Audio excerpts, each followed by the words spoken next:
Greetings, friends. A bit of history about the Day of Remembrance. The Day of Remembrance began in 1979 because the community was wanting to address the constitutional injustices inflicted on us by the United States government.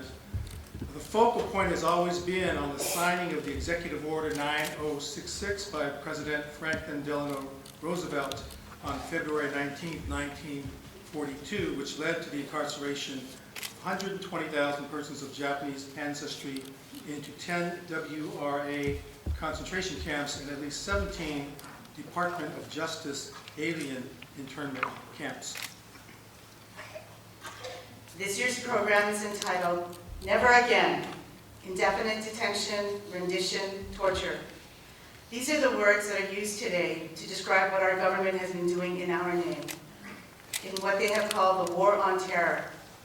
They did the very same things during World War II with our incarceration, our imprisonment, but used different words, or at times no words at all, to obfuscate what they were doing to us.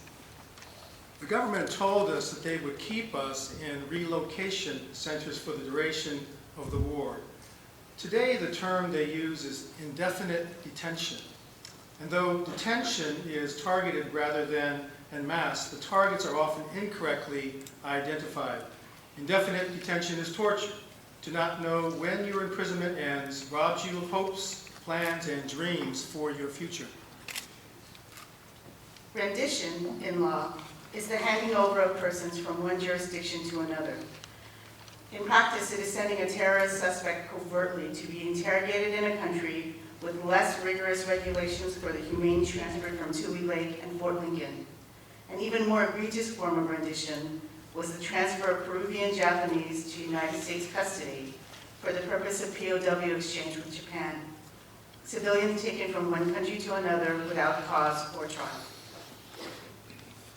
Torture or enhanced interrogation are actions that are sadly more familiar to us, given the revelations from Abu Ghraib, Guantanamo, and what has been referred to as black sites in unknown countries. We now know that it is illegal from both a constitutional and international law standpoint, as well as overtly destructive, both physically and psychologically. The torture that took place during World War II, primarily in the Department of Justice internment camps, but also in WRA camps such as Manzanar and Tule Lake, was not as severe and was done to extract cooperation rather than information about people and plans. But it was no less insidious.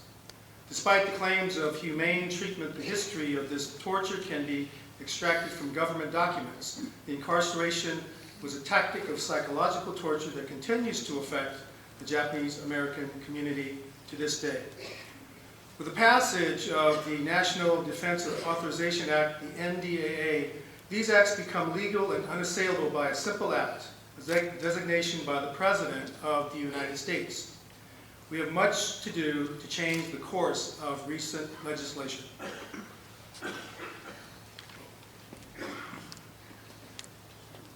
We truly believe that we can never allow the constitutional injustice that we experienced to happen again.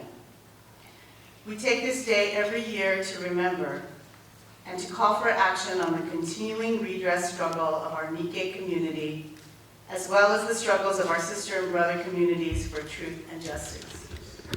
To acknowledge not only the pain, but also our resilience. You were all given a candle when you entered into the theater in a cup, and this is so that you can participate in the program and the candle lighting ceremony later in the program.